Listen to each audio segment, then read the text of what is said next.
Bom, a gente entende o jogador, ou seja, eu também fui jogador, não é fácil você não jogar. Eu sei que é muito complicado, ainda mais no nível dele, que é um cara diferenciado realmente, é um craque, né? E a gente entende, né? É claro que não ficou bom foi quando ele não foi para Belo Horizonte, claro que a gente ficou um pouco sentido, né? Mas ele pediu desculpas, né? Isso é importante. Quer jogar no São Paulo. E como ele é um jogador que no dia a dia, porque ele nunca se afastou dos treinamentos, né? Sempre cumpriu com as obrigações dele, nos horários, treinando sempre bem, 100%, nunca criando caso com ninguém, ao contrário, ele é um cara super gente boa, assim, no dia a dia, com os jogadores, com a gente também. E aí, claro que a gente entendeu, né, o pedido dele de desculpa, de ele querer voltar a jogar no São Paulo, né, e a gente não pode, né, deixar de lado um craque como esse, eu acho isso, entendeu? A minha opinião, sempre foi minha opinião no São Paulo, né, claro que quem decide sempre são os técnicos, né, mas eu tenho que dar minha opinião, né, Uhum. então, é, ele conversou com o treinador, pediu desculpa, né, se entenderam, e a gente numa boa, porque, claro, se nesse tempo que aconteceu tudo isso, ele estivesse se portando mal no dia a dia, cometendo ato de indisciplina, não treinando com vontade, não chegando no horário, aí, claro que não teria chance nenhuma, né, de a gente resolver esse assunto. Então, como ele foi um pedido dele e ele se portou muito bem todos esses tempos que ele ficou fora do time, a gente aceitou e agora é preparar, ele está treinando já há algum tempo já, hoje inclusive treinou muito bem, né? Eu acho que já deu aquela vontade dele voltar a jogar, porque Uhum. ele também tem um muito bom ambiente com a gente lá, com os jogadores, então ele treinou super bem e hoje a gente ficou muito animado. Muricy, a galera já está mandando muitas mensagens legais aqui, já vou passar para você. Uma pergunta: olhando de fora, e agora atualmente a gente vê muito pouco do que acontece lá dentro, e a sua frase espetacular lá de trás vale mais ainda hoje, vocês não sabem nem 10% do que acontece Agora dentro de um nem. clube de futebol, agora então deve ser 6%. Mas então aqui fora a gente falava assim, poxa, mas o Rames nunca demonstrou querer estar no São Paulo e tudo mais. Você acabou de falar aí que ele tem boa relação com todo mundo lá dentro. E acho que esse é um ponto importante dessa volta, né? O cara que falou ontem que queria ir embora vai voltar. E vai ter um grupo lá esperando por ele. E a relação deles é boa? É ótimo, entendeu? Se não, Tirone, você me conhece, eu não tenho acordo com coisas mais ou menos. Se eu sentir que não dá para algum jogador permanecer, eu sou o primeiro a chegar e vou direto no jogador, eu não dou muita volta, não, né? É que nesse caso é um jogador que volta a repetir o que aconteceu, como todo jogador que não joga, fica triste, fica aborrecido, é claro, e às vezes toma alguma decisão que não é legal e voltou atrás e voltou pedindo desculpa, que isso é importante, né?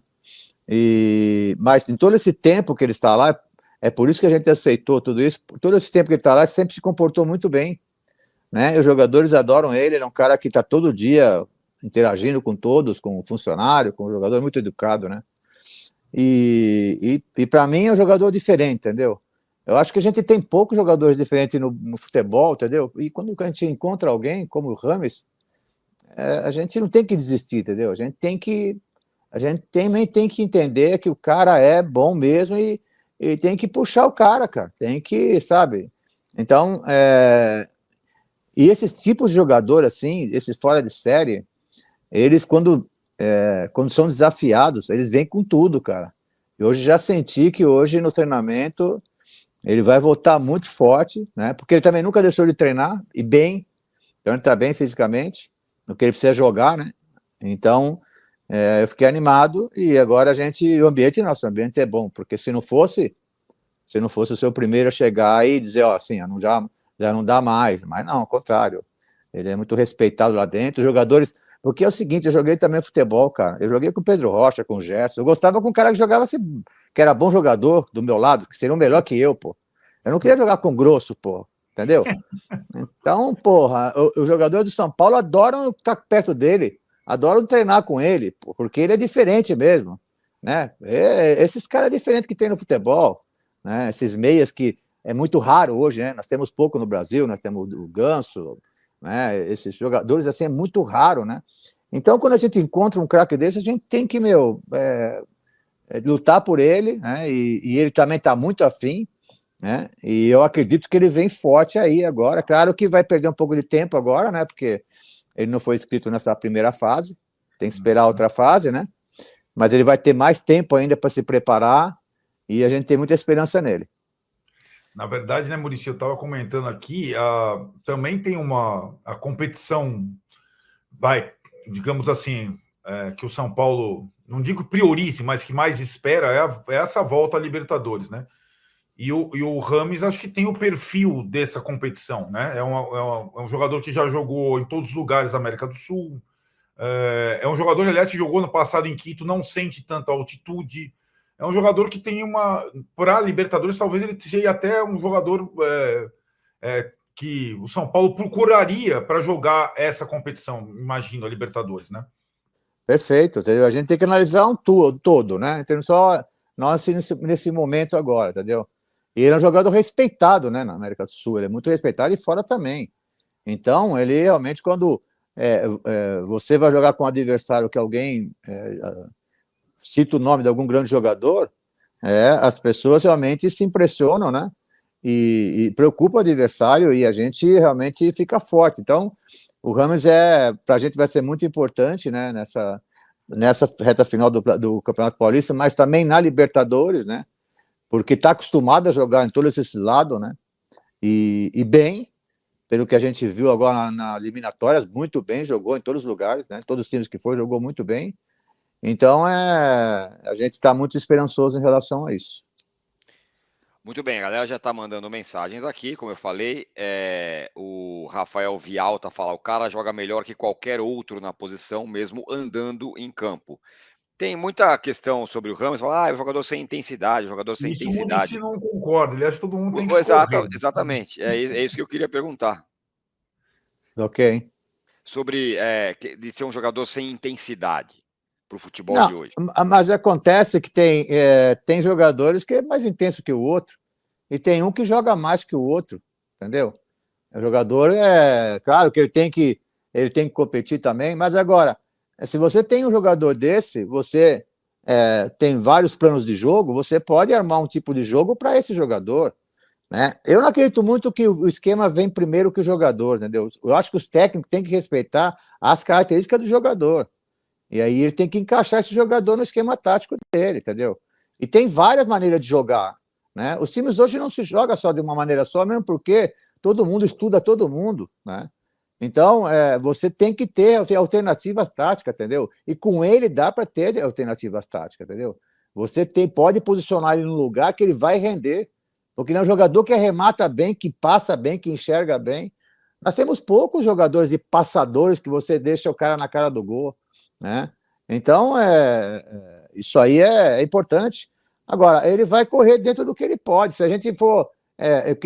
Ninguém, por exemplo, é igual o Alisson, ninguém é igual o Pablo, que corre o tempo todo, corre 3 dias seguidos e não para de correr. Não são assim. O Rames é um jogador ganso, esses caras não. Mas é o que eles passam a bola, que é difícil hoje. A coisa mais importante no futebol hoje é o passe, porque o passe quebra toda uma barreira, toda uma defesa, porque existe um improviso do passe, entendeu? E hoje não se tem mais, está muito quadradinho, está muito, o cara vê aqui, ele olha lá e é lá que a bola vai. E não é assim, tem jogador que esconde o passe, como o tenista que esconde, né, a bola, entendeu? Então, eu acho que um jogador como esse a gente tem que insistir um pouco mesmo, porque é um jogador que eu acho, na minha opinião, né, que ele vai nos ajudar, eu acho, na minha opinião. O André Sawaki aqui tá lá do Japão, falando, tô direto do Japão para escutar o maior São Paulino vivo, Muricy é ídolo, Rogério Ceni também, força Rames e bora pro Tetra da Liberta, diz ele. Manda aí, Arnaldo. Então, Muricy, curiosamente, né, o Carpini, pós-título da Supercopa, quando o Rames não foi, você até citou que foi o pedido de desculpas dele, foi lá o programa do Roger, do Caio, lá no Boleiragem, e eles, claro, né, ainda mais o Roger, que era jogador de meio de campo e que é também fã do Rames, foi lá botar o Carpini lá no campinho para ele montar como é que ele colocaria o Rames no time, no campo. E ele fez lá um desenho, uma das possibilidades que você está falando, né? Que era com 3, como o São Paulo, por exemplo, jogou com o Água Santa, né? Isso. Né? Pablo, Alisson e Bobadilha, ele na frente, fechando losango e 2 atacantes. Essa é uma possibilidade que você vê também, vê outras possibilidades para ele se adaptar melhor até que o ano passado, taticamente falando? Existem várias possibilidades, né? Essa é uma delas, que ele joga na frente de um, por exemplo, mais ou menos de um triângulo, né? Você faz um triângulo, ele joga na frente e atrás dos 2 atacantes, né? E aí você pode, claro, você jogar com um pouquinho mais de volante atrás, você pode liberar os alas, porque você fica sem pela beirada, você fica sem jogadores, mas você pode atacar com os 2 alas. Você pode jogar com 3 zagueiros, por exemplo, né? Pode jogar com 3 zagueiros, 2 volantes, 2 meia e 1 atacante, tá certo? Então, não jogar com 2 volantes, 1 atacante, 1 meia e 1 atacante. Não, jogar com 2 meia e 1 atacante. Ele pode ser esse meia que pode dividir, por exemplo, com o Luciano, entendeu? Então, você tem possibilidades. Agora, você não pode pôr ele, por exemplo, do lado do campo. Pô, ele vai ficar correndo atrás de lateral, pô, é brincadeira, cara. Aí não sabe. Aí não pode vir primeiro o esquema tático do técnico. Então o técnico fala, não, com esse jogador não trabalha, porque senão isso não adianta nada. Ele tem que respeitar onde que ele pode jogar. E não é só ele, todos os jogadores podem jogar. Né? O treinador tem que respeitar as características dos jogadores, entendeu? Então, agora, hoje você pode utilizar ele com vários esquemas táticos, com 3 zagueiros, né? Com 3 zagueiros, você fala, pô, mas Maurício, mas ele não é zagueiro. Não, mas eu não estou falando, estou falando do esquema total tático, ou seja, que aí você vai liberar os 2 alas e não vai precisar ninguém do lado. Você vai precisar alguém por dentro do campo. E esse alguém por dentro, ou mais ele, mais um, por exemplo, ele e o Lucas, por exemplo, ele e o Luciano, com o Calera enfiado. Então tem várias maneiras de jogar, né? E aí o técnico é que tem que fazer esse esquema tático, né? Mas que com certeza é um jogador que, se você posicionar ele nessa posição atrás de ver os atacantes para enfiar uma bola, ele vai deixar muita gente na cara do gol e vai chegar também, porque ele bate muito duro na bola, é um jogador que faz gols também, entendeu? Tem a bola parada. Então tem várias coisas, sabe? E agora, eu conheço jogadores assim, quando ele volta agora e fala, não, eu quero ficar, pedir desculpa, ele vai vir com tudo, cara. É uma amostra, ele já deu no treinamento hoje, foi muito bem no treinamento, né? E esses caras assim, diferentes, a gente não pode duvidar, não, cara. Os treinamentos que ele vinha fazendo agora, entre ele ter falado que, desde o dia que ele falou não quero mais jogar no São Paulo, é junto com todo mundo? Ele vinha treinando sempre, todo mundo. O tempo todo. Ele nunca ficou fora, treinando separado, nada disso.